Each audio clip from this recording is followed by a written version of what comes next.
మా నుంచి తప్పించుకోవటం అంత సులభం కాదు. నేను పరిగెత్తి అలసిపోయాను. ఏం కావాలి? నీ ప్రాణం అక్కర్లేదు, నీ ఆస్తి అవసరం లేదు. ఏదో అవసరానికి 2000 అప్పుడైతే ఇలా చంపేపోతారని జీవాజీ. ఆయన అప్పు తీసుకున్న తప్పించుకుని తిరగాలి కానీ ఆపేసి మీకు అక్కడ పెట్టండి. కొత్త అప్పు ఇవ్వకూడదని.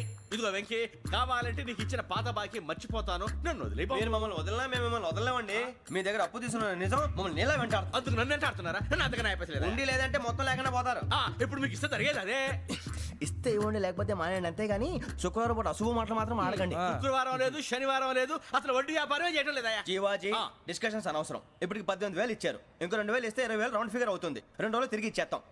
వీళ్ళకి ఇప్పుడు దాకా ఇచ్చింది 14,000 కదా, 18,000 అంటాడేమిటి పెచ్చనాయాలు? పడ్డాడు కక్కుర్తాడు. సంగతి వరకు తెలుసు.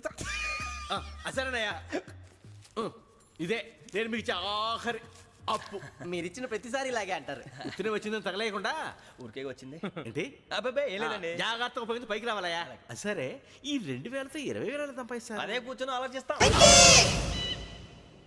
ఆ జీవగాడు ఎప్పటికైనా జీవితంలో పైకి రావాలంటాడు. రోజు ఇంత పైకి వస్తాం తెల్లడికి. రే, మనం దొరికిన వాళ్ళ దగ్గర అప్పు చేసి తాగెత్తనం. ఇలా ఎన్నాళ్ళు ఇచ్చేవాళ్ళు ఉన్నన్నాళ్ళు తెలిసిన వాళ్ళందరూ అయిపోయారు, ఇంకెవరు మిగిలారా? అందుకే నేను ఎప్పుడు అంటూ ఉంటాను సర్కిల్ బెంచ్ మని ఒక రెండో పెంచుకుందామన్నా ఎవడు కోఆపరేట్ చేయట్లేదా? మనం చూస్తేనే జంప్ అక్కడ. అరే వడ్డీ ఎంతైనా పర్వాలేదు, అప్పు ఏంట్రా అంటే ఒక ముందు రాడే. ముందుకు వస్తే వాళ్ళు వెనక్కి వెళ్తారని భయం. భయం భయం భయం, ఎక్కడ చూసినా భయం. ఎన్నాళ్ళు భయం? మనల్ని చూస్తే మనకే పరమ అసహాయం చేస్తుంది. మనకే కాదు, ఊళ్ళో వాళ్ళందరికీ కూడా అదే ఫీలింగ్. అందరూ డిగ్రీ 3 సంవత్సరాలు చదివి పాస్ అయితే మనం 6 సంవత్సరాలు చదివి పాస్ అయ్యాం. మరి ఉద్యోగం ఎవడి? ఉద్యోగాలు ఇవ్వక, అప్పులు ఇవ్వక, తాగేది ఎలాగా, బతికేది ఎలాగా? అరే మనం మాత్రం మనుషులం కాదా? మనకి కోరికలు ఉండవా? ఇప్పుడు మనం ఆలోచించాల్సింది అది కాదు, రేపటికి ఎవరిని చంపాలి. కాలనీలో ఎవరు సార్?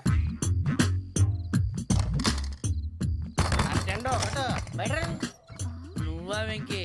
ఏంటి వెంకీ ఈ టైంలో వచ్చా? నీతో మాడే పని ఉంది, దా చెప్తా. ఏ బాగా నిద్రొస్తుందా?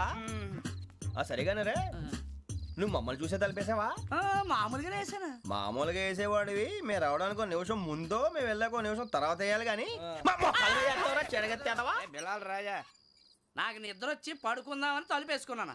అయినా నా ఇంటి తలుపులు నేను అడిగేసుకోవాలంటే తప్పు చేసిన కాక ఇంకా గేర్ సమాధానం చెప్తావా? మీ ఇంట్లో పెళ్లిడికి వచ్చిన ఆడపిల్లలు ఎదురున్నారు. ఇదిగో అమ్మాయిలు, మీతో ఎప్పుడైనా యథాశాలు వేసానా? విన్నారా? అడుగు తలుపులు వేసావు. అనవసరంగా గొడవ ఎందుకు? ఇక్కడి నుంచి వెళ్ళండి. గొడవ? మీ ఇంటి మీద పడి ఎప్పుడైనా గొడవ చేశానా బిని గారు? లేదు బాబు. విన్నారా? చెప్పు, మమ్మల్ని చూసి తలుపులు ఎందుకు వేసుకున్నావు? అరే మాకు అప్పించిన వాళ్ళు కూడా మమ్మల్ని చూసి ఎప్పుడు తలుపులు వేసుకోలేదు. ఏం జీవాజీ? మరి నువ్వు ఎందుకు వేసుకున్నావు? బాబు టప్ అయిపోయింది, బుద్ధి తక్కువ వేసాను చాలా. అంటే మా మోకాల మీద తలుపులు వేసామని ఒప్పేసుకుంటున్నావు? ఒప్పుకుంటున్నాను. సరే ఇప్పుడు చెప్పు, మా మొఖాల మీద తలుపులు వేసేంత తప్పు మేము ఏం చేసామరా? బాబు తప్పైపోయిందని అంటున్నారు కదా, వదిలేయండి బాబు. అదే తప్పు మేము చేసి మమ్మల్ని వదిలేయమంటే మీరు వదిలేస్తారా బినిగారు? తప్పని ఒప్పుకుంటున్నాడు కదా అయ్యా. ఇప్పుడు టైం 11 అయింది, వెళ్ళి పడుకోండి. 11 అయిందా? కొమ్ము ఉంచాడు కదా. నాకు సంబంధం ఏంటి? ఉంది, సంబంధం ఉంది. 11 గంటలకి నా క్లోజ్ ఫ్రెండ్ ఢిల్లీ వెళ్తున్నాడు. 5,000 అప్పిస్తానని ఎయిర్పోర్ట్ రమ్మని చెప్పాడు. నీ గొడవలో పడి ఆ సంగతే మర్చిపోయాను. ఇప్పుడు నాకు జరిగిన నష్టానికి భర్తీ ఎవరు చేస్తారు? మీరా మీరా మీరా? ఎవడు పడితే ఎందుకు చేస్తాడా భర్తీ? మళ్ళీ వాడి నువ్వు తప్పు ఎవడు చేసా వాడే చేస్తా. దానికి కారణం ఈ 10 మనిషే కదా. వాడే చేస్తా. షడద్వాతీత రూపిణి అవ్యాజ కరుణామూర్తిరజ్ఞానాధ్వాంత దీపిక. బీరు రమ్ము కలుపుకూడదు, తలకే పట్టేసింది. ఏంటే చదువుకుంటున్నావా? చదువుకో చదువుకో. దేనైనా వెనక్కి తీసుకురావాలం కానీ పోయిన కాలం వెనక్కి తీసుకురావడం ఎవడి వల్ల కాదు. టైం విలువ గురించి నువ్వు మాట్లాడడం. నువ్వు ఎలా పోతే నాకెందుకులే. ఏమ్మా నీ పూజ అయిందా? తలకే పట్టేసింది, కాస్త మజ్జిగుంటే ఇవే. మా నాయనే అందరూ పొద్దున్నే లేచి టీలు కాఫీలు అడుగుతుంటే నువ్వు మాత్రం మజ్జిగ అడుగుతున్నావురా. కాఫీలు టీలు తాగే స్టేజ్ వాడు ఎప్పుడో దాటిపోయాడు. రాత్రి తాగింది దిగాలంటే మజ్జిగే తాగాలి. నువ్వు తల దించుకోవడం ఎందుకురా? నీలాంటి యదవనగానందుకు నేనే దించుకోవాలి తల. రాత్రి సుబ్బారావు గారి ఇంటి మీద గొడవకి వెళ్ళేవంటగా. అలా చెప్పాడు మీకు? ఏ మళ్ళీ గొడవ కెడతావా? నీ దెబ్బకు భయపడి రాత్రి తలుపులు తీసి పడుకున్నారంట. తెల్లారగా టైంట్లో దొంగలు పడ్డారు. ఇంట్లో ఉందిలేండి, పట్టుకుపోవడానికి అక్కడ కూతురు తప్ప. ఎన్నాళ్ళు ఇలా బేవర్స్గా తిరుగుతావురా? ఇన్నాళ్ళని ఏం ఫిక్స్ అవ్వలేదండి. చిచి నాన్నా, అమ్మా, కంబైన్ స్టైల్స్ కి ఫ్రెండ్స్ ఇంటికి పిలుద్దాం అంటే వీడికి భయపడి ఎవరు రావడం లేదు. నేనే చేశానే. వాళ్ళ వంక అదోలా చూస్తున్నావంట. గొప్ప ఫిగర్లని అదోలా చూస్తాను, ఏదో మోహాలు వేసుకొని. చదిగా ఆ గొంతు ఆ వాలకం చూడలేకపోతున్నాను రా బాబు. చిన్నప్పుడు వచ్చి నా అలాగే ఉన్నావు, తెగ ముడిచిపోయారు. ఇప్పుడు నచ్చట్లేదు నాన్నగారు మీకు? నేను యదవలతో డిస్కస్ చేయను. నేను చేస్తాను. మీరు చెప్పదలుచుకుంది ఏమిటో చెప్పండి. ఇంకా చెప్పేదే ఉంది.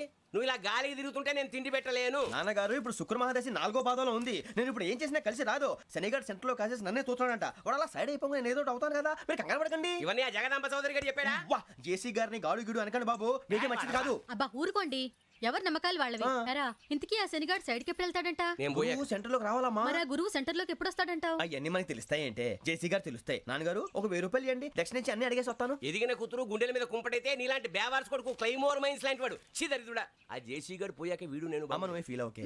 ఆయన కావాలని అంటున్న మాటలు కాదు, ఆయన దేవుడు. కానీ ఆ శనిగాడు ఆడి కాన్సన్ట్రేషన్ అంతా నా మీదే పెట్టేశాడు. మరి ఇప్పుడు ఎలాగరా నాన్న? ఆ పని మీద డబ్బులు అడుగుతుంటే నిసుక్కుంటున్నాడు. పోనీ నువ్వేనా ఇవే? నా దగ్గర కూడా లేవురా. తెలుగు భాషలో నాకు నచ్చని ఒకే ఒక్క పదం లేదు.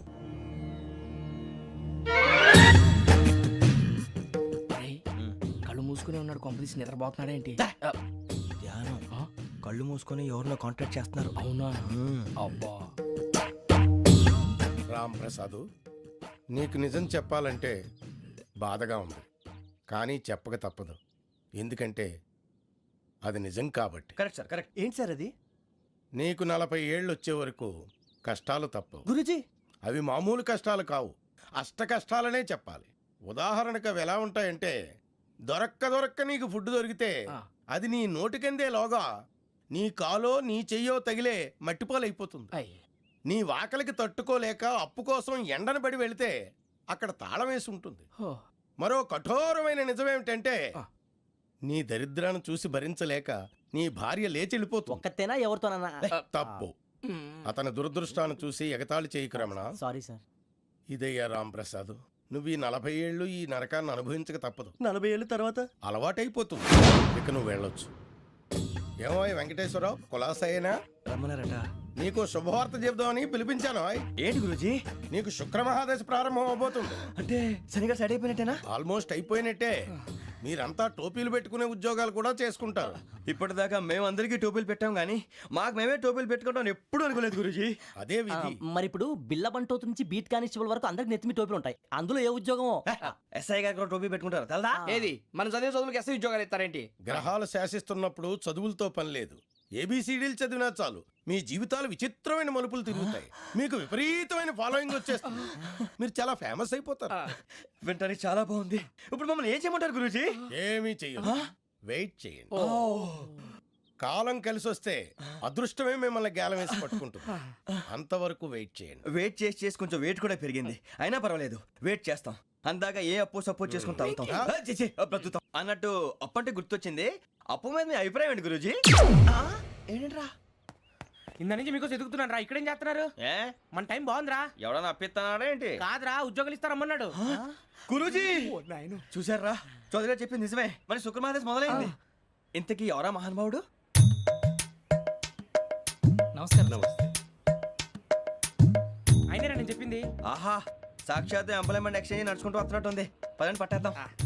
నమస్కారం సార్. నమస్తే. వీలే సార్ మా ఫ్రెండ్స్. నమస్కారం. నమస్తే. నేను చెప్పానుగా భగవాన్ గారు. ఆహా, పేరులోనే దేవుడు ఉన్నాడు. లోపల కూడా పాజిటివ్ థింకింగ్ ఎక్కువ. ఇంతకీ మీరు ఇండియానా చైనీసా? India sir. మా ఫేస్ చూస్తారు అనిపించలేదు మీకు? భలే కామెడీ ఫీల్ అలా ఉన్నాడు. అవును సార్. నేను అడిగేది ఇండియన్ రెస్టారెంటా చైనీస్ రెస్టారెంటా అని. నేనేది ఓపెన్ గా డిస్కస్ చేయను కదా. పేరు చూసి స్కూల్లో డిస్కషన్ పెడతాడు అనుకుంటే వీటేంట్రా హోటల్ అంటున్నాడు. బాబు ఎట్ ఫీల్ అవుతున్నాడు. అంతా మీ ఇష్టం అంటున్నాడు సార్. ఫస్ట్ చైనీస్ రెస్టారెంట్ కి వెళ్దాం. నెక్స్ట్ అక్కడ డిసైడ్ చేద్దాం. అమ్మో. చాలా ఇబ్బంది పడుతున్నట్టున్నారు. నువ్వు చేత్తో తినే బాబు. నేను జనరల్ గా చైనీసే ప్రిఫర్ చేస్తాను. ఫ్యాట్ కంటెంట్ తక్కువ ఉంటది కదా. రేపు నుంచి మేము కూడా ఇదే ఫాలో అవుతాం. ఎంతకీ మీకు స్టీల్ ప్లాంటా, షిప్ యార్డా, ఏషియాడా, జింక, బంక? బంక, హెచ్పిసిఎల్. ఇవన్నీ దేనికి సార్? దేనికేంటి? ఉద్యోగం చేయడానికి. మీకు ఎందులో కావాలో చెప్పండి. నేను అమలపోతున్నారా? ఏంటయ్యా డిస్కషన్స్? మాకు నీ ఛాయిస్లు ఉంటాయి అనుకోలేదు. మీరు సడన్ గా జింకు బంకు అంటే సింక్ అవడానికి కొంచెం టైం పట్టింది. అదే అదే జేసీ గారు టోపీలు పెట్టుకుని ఉద్యోగం అన్నారుగా. వీటిలో టోపులు పెట్టుకునే జాబ్లు ఎక్కడ ఉన్నాయండి? అన్నిటిలోనే ఉంటాయి, వాటిలో కూడా ఉండాలి.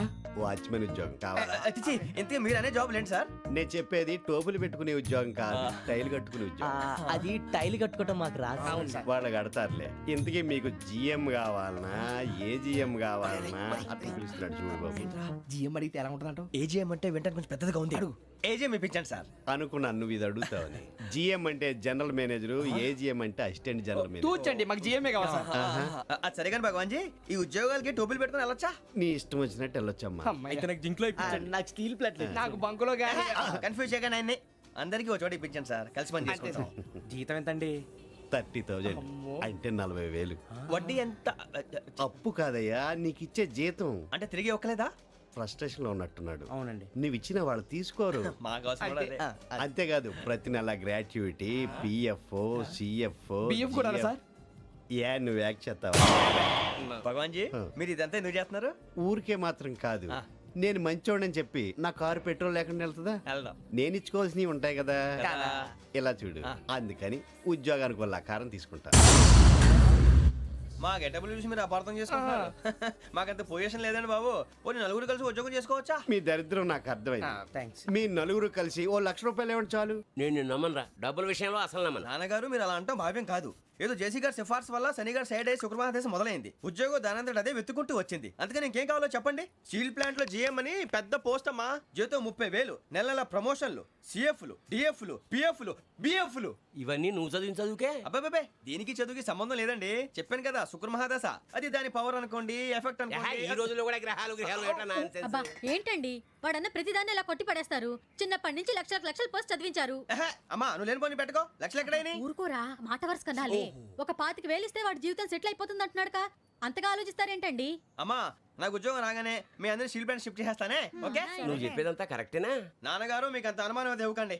సర్లే, ఇప్పటికిప్పుడు అంత డబ్బు అంటే కష్టం కానీ నా కెనటిక్ హోండా అమ్మాలి. నాకు తెలుసు మీరు ఆ నిర్ణయం తీసుకుంటారని, అందుకే పార్టీని పట్టుకొచ్చాను. బయట వెయిటింగ్.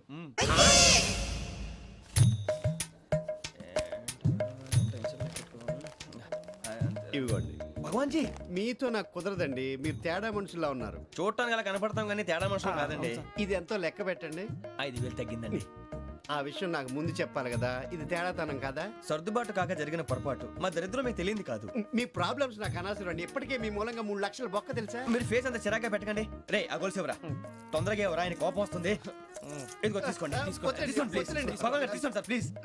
భగవాన్ గారు మీ కోపం తగ్గిందా? కోపం కాదు వెంకటేశ్వర గారు, ఎందుకో మోసాన్ని భరించలేను, అది నా బలహీనత. ఇవన్నీ వదిలేయండి, ఇంకోసారి పొరపాటు జరగదు. మేము ఎప్పుడు జాయిన్ అవ్వాలో చెప్పండి, కొత్త బట్టలు కొనుక్కోవాలి. మీరు ఆ పనిలో ఉండండి. పొద్దున్నే గుడికి వెళ్ళి 9:30 కల్లా, మొన్న వచ్చారే ఆ ఆఫీస్కి వచ్చేయండి. మీ అపాయింట్మెంట్ ఆర్డర్స్ రెడీగా ఉంటాయి. 8:30కి వచ్చేస్తాం. మీరు వచ్చిన వాళ్ళ తలుపులు తీరు. మీ కంగారు నేను అర్థం చేసుకోగలను. ఇంతకాలం పని లేక స్తంభించిపోయిన మీ జీవితాలు ఇక నుంచి వేగం పుంజుకుంటాయి. ఆయన ఉన్నారా? ఎవరు? భగవాన్ గారు. మీరెవరు? ఆయన క్లోజ్ ఫ్రెండ్స్. సరే లోపల రండి. పదా సార్ వీళ్ళు భగవాన్ క్లోజ్ ఫ్రెండ్స్ అంటారు. సరే నువ్వు వెళ్ళి నేను మాట్లాడతా. సార్ మీరంతా భగవాన్ స్నేహితులా? అవును, అలాంటి స్నేహితులు ఉన్నందుకు గర్వపడుతున్నాం. సరే ఏంటి సంగతి? ఏముంది, మా అపాయింట్మెంట్ ఆర్డర్ చేస్తే పట్టుకులు చేరిపోతాం. ఈ రోజు గురు పౌర్ణమి, మంచి రోజు. అపాయింట్మెంట్ ఆర్డర్ ఏంటి? మీకు అందాల్సిన నీకు అందనట్లేదు. ఏంటది? ఏంటంటావేంటి? ఒక్కోడు 25,000 ఇచ్చాం. భగవాన్ గారి హెల్పింగ్ నేచర్ కాబట్టి తక్కువ రేటుకి ఒప్పుకున్నాడు. ఇంతకీ ఇది ఏ ఆఫీసో మీకు తెలుసా? తెలుసుకోవాల్సిన అవసరం మాకు లేదు. కానీ చెప్పాల్సిన అవసరం మాకుంది. యాంటీ కరప్షన్ బ్యూరో అంటే అవినీతి నిరోధక శాఖ. లంచం తీసుకోవటమే కాదు, ఇవ్వటం కూడా నేరం. మీ భగవాన్ గారు ఒక 420. మా బాబుకి ఎన్ని తిట్లు వచ్చిన విషయం నిన్నే తెలిసింది నాకు. ఇంతవరకు మా బాబు నా ఒట్టుమే చేయలేదని మీ అందరితో గర్వంగా చెప్పుకునేవాడిని. First time man handing record 5,000 తక్కువే, నా గోల్ చెలుగు లాగేస్తున్నాడు. అరే కోపడకండి రా, వాడు ఇక్కడే దొరుకుతాడని మా ఫ్రెండ్ చెప్పాడు. తొక్క దొరుకుతాడు. మీకు జింక్ లో కావాలనా, బంక్ లో కావాలనా, స్టీల్ ప్లాంట్ లో కావాలనా, షిప్ యార్డ్ లో కావాలనా? అంటే ఎక్కడ పడితే అక్కడ ఇప్పిస్తారా సార్? ఎక్కడ పడితే అక్కడ, ఎలా కావాలంటే అలా చేసుకుందాం, ఇబ్బంది ఏమీ లేదు. ఆపరేషన్ లో కావాలనా? అవి గేమ్స్ కదా సార్. ఆ స్పోర్ట్స్ కోటా లేవయ్యా. ఏమైంది సార్? ఉద్యోగాలు ఇప్పించమని ఎంట పడుతున్నారు. నువ్వు టచ్ లో ఫోన్ చేయ.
1.5. అవును సార్.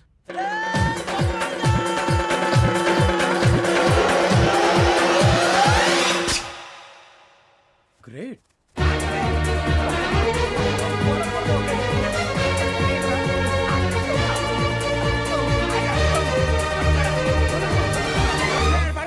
మీ నలుగురు సెలెక్ట్ అయ్యారు. దేనికి? ఎస్ఐ సెలక్షన్స్ లో మీరు ఫిజికల్ టెస్ట్ అన్ని పాస్ అయ్యారు.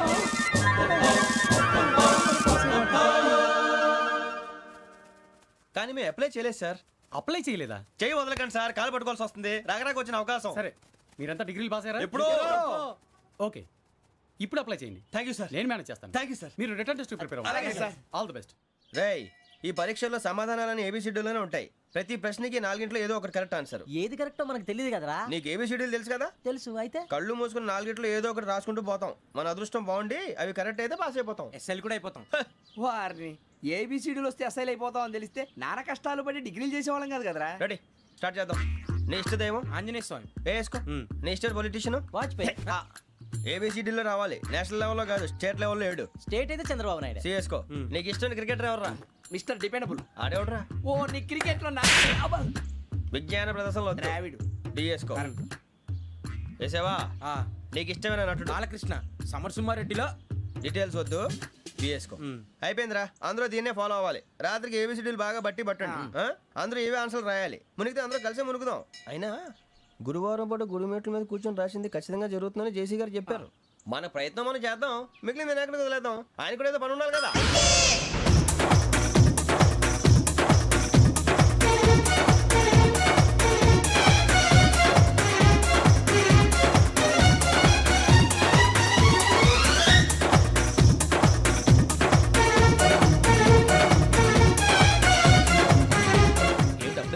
మేము దేవుడిని నమ్ముకున్నాం, అందుకే ఫాస్ట్. వాళ్ళు నమ్ముకున్నారు, అందుకే లేట్. అర్థం కాలే. మా కాన్సెప్ట్ నీకు అర్థమైతే గుండాకి సత్తావు. వస్తా.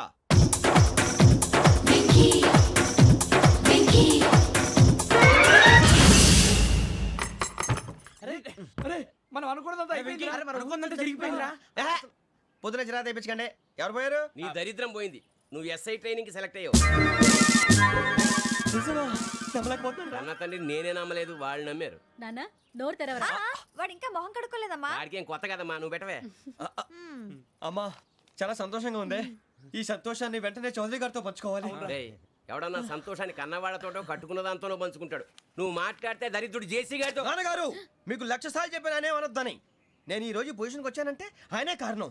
జగదాంబ చౌదరి గారు అంటే దైవాంశ సంభూతుడు. అయితే వెళ్ళి అదే వెళ్ళి ఆయన కాళ్ళ మీద పడు. స్వామి